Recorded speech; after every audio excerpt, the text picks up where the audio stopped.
ಇನ್ನು ಎಚ್.ಡಿ. ರೇವಣ್ಣ ಇಟ್ಟಂತ ಮುಹೂರ್ತದಲ್ಲೇ ಸಮಾವೇಶ ಶುರುವಾಗಿದೆ. ರಾಹುಲ್ ಗಾಂಧಿ ಎಂಟ್ರಿಗೂ ರೇವಣ್ಣ ಟೈಮ್ ಫಿಕ್ಸ್ ಅನ್ನು ಮಾಡಿದ್ದಾರೆ. ದೋಸ್ತಿ ಸಮಾವೇಶಕ್ಕೂ ಕೂಡ ಸೂಪರ್ ಸಿಎಂಎ ಮುಹೂರ್ತವನ್ನ ಇಟ್ಟಿರೋದು. ಒಂದು ಕಡೆ ದೋಸ್ತಿ ಶಕ್ತಿ ಪ್ರದರ್ಶನ ನಡೀತಾ ಇದೆ. ಈ ಪರಿವರ್ತನಾ ಸಮಾವೇಶದ ಮುಖಾಂತರವಾಗಿ ರಾಹುಲ್ ಗಾಂಧಿ ಅವರು ಬರೋದು ತಡ ಆಗುತ್ತೆ ಅನ್ನೋ ಇನ್ಫಾರ್ಮೇಶನ್ ಸಿಕ್ಕಿದ್ದೇ ತಡ. ನಮ್ಮ ಸೂಪರ್ ಸಿಎಂ ರೇವಣ್ಣ ಅವರು ದೋಸ್ತಿ ಸಮಾವೇಶಕ್ಕೂ ಒಂದು ಮುಹೂರ್ತವನ್ನ ಇಟ್ಟುಬಿಟ್ಟಿದ್ದಾರೆ.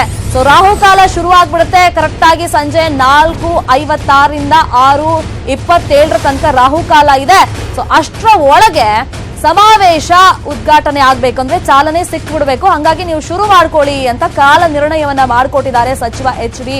ರೇವಣ್ಣ ಅವರ ಸೂಚನೆಯಂತೆ ಈಗ ಕಾಲ ನಿರ್ಣಯ ಆಗಿರೋದು. ರಾಹುಲ್ ಗಾಂಧಿ ಅವರು ಬರೋದು ತಡ ಆಗುತ್ತೆ ಅಂತ ಗೊತ್ತಾದ ತಕ್ಷಣ ಸಂಜೆ 4:56ರ ಒಳಗೇನೆ ಸಮಾವೇಶಕ್ಕೆ ಚಾಲನೆಯನ್ನ ಕೊಡಬೇಕು. ಹಾಗಾಗಿ 5 ಗಂಟೆ ಒಳಗೆ ಸಮಾವೇಶ ನಡೀಲೇಬೇಕು, ಚಾಲನೆ ಸಿಗಲೇಬೇಕು ಅಂತ ಕಾಲ ನಿರ್ಣಯವನ್ನ ಮಾಡಿ ಎಚ್.ಡಿ. ರೇವಣ್ಣ ಅವರು ಸೂಚನೆಯನ್ನ ಕೊಟ್ಟಿದ್ದಾರೆ. ಅದರಂತೆ ಈಗ ಅಲ್ಲಿ ಸಮಾವೇಶದಲ್ಲಿ ನಾವು ನೋಡ್ತಾ ಇದ್ವಿ, ಚಾಲನೆ ಸಿಕ್ಕಿದ್ದಾಗಿದೆ.